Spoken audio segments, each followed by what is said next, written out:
Well, hello, Andrew Bell here, and wishing you a very, very happy new year and sincerely all the best for 2024. Well, as we've seen so frequently over the past decade, our summer break has been affected by wild weather occurrences, the famous storm season. And we're seeing the effects from Cairns in the north all the way down to Melbourne in the south, particularly along the eastern seaboard, and a little less as we progress west. One blessing is taken away most of the risk of any fires that we've seen happen so many times over the years. Our thoughts go out to all of those who've been affected, and as always, our thanks to our remarkable first responders who come to the rescue as they always do. Well, I don't think I've ever been asked as frequently as I have over the past month or so about what my forecast is for property for the year ahead. For me, it's plain and simple. I'm coming up on nearly 40 odd years in the industry, been through 7 real estate cycles, and have the fortunate position of operating one of the largest real estate businesses in the country. And through my role within the Real Estate Institute of Australia, I'm working with leaders of other business right throughout the country and getting a lot of access to much and difficult data to obtain.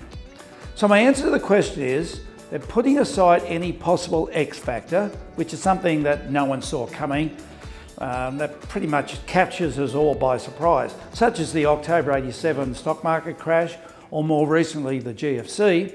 Putting all of that aside, there are 2 significant factors at play. Now the first is interest rate. Coming off record low base back in 2022, we've seen rapid and sharp rises in interest rates.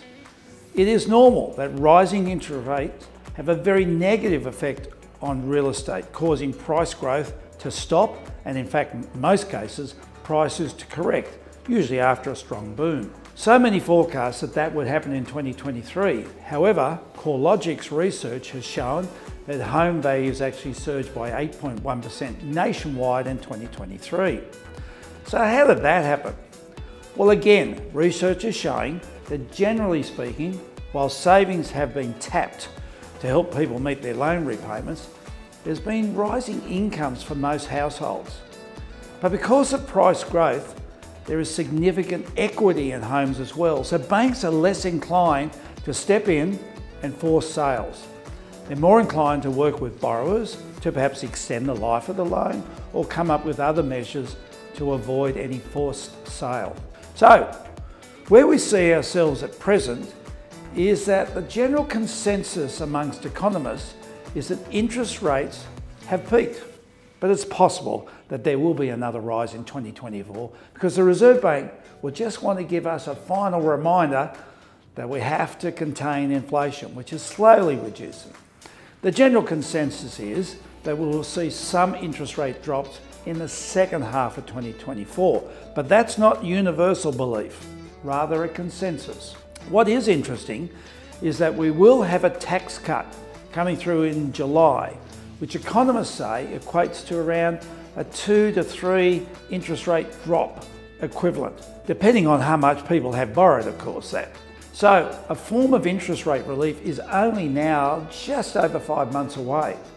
But no question, interest rates have a huge impact on the real estate market. But if interest rates were the only factor driving the real estate market at present, then we could expect declines in values. But there is another factor that we are now more than aware of and continues to impact, and that is this balance between supply and demand. I think most of us are aware that immigration was at record levels in the last year. Our population grew by over 500,000 people. Wow, that is because we needed so many additional skilled laboured people throughout the various parts of our country in so many different industries. Now, political pressure means that the government will wind those numbers back this year, but we will still be very, very strong in our population growth. Yet at the same time that we've seen this incredible growth in demand, we actually see home building going into its slowest pace in more than a decade. As the higher cost of materials, higher land costs and higher finance costs makes it harder for developers to build dwellings profitably. Our housing shortfalls, which are expected to be at least 175,000 homes by 2027, reflects the failure to meet the key drivers of demand, including smaller households at the same pace needed to meet the pandemic migration surge. Now, don't take any comfort in state and federal government's goals to build 1.2 million new homes over the next 5 years, starting this year. It just can't be done. Conditions to stimulate building new homes are the worst they have been in years. It just won't happen. For my money, the supply and demand pressures will outweigh the usual effects of higher interest rates. It's important to remember that in terms of interest rates, we're within 6 months of the first relief, with more expected after that.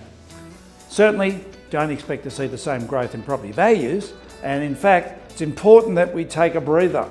You just can't have property values going up by 8% per annum without incomes going up by at least the same level, and that's not happening. People need to save for deposits, and currently that's really difficult with higher interest rates, higher rents, and higher cost of living. So let's watch closely all the factors at play in the marketplace at present, and I'll keep you abreast of all of that information throughout the year. Meanwhile, our team here at Railway Service Paradise have pulled together an amazing 127 properties that we're taking to auction this month as part of the event 2024, the largest in-room auction held every year in Australia, and generally giving buyers the best selection of properties at the one time. We also have the Gold Coast Home and Living Expo, which is another fabulous opportunity for buyers to come along and speak with lawyers or financiers or pest building inspectors or security companies, or a whole range of other services associated with owning and buying a property. Book it in your diary now to be at our auction at Raw Pines on the 28th of January. But in the meantime, have a good look through the array of properties on offer within this e-news and get out and inspect those properties. We have an amazing finance package available as well for buyers this January. For any questions in relation to the event or in the properties in the event, you'll see our event hotline number on screen right now. Just give us a call.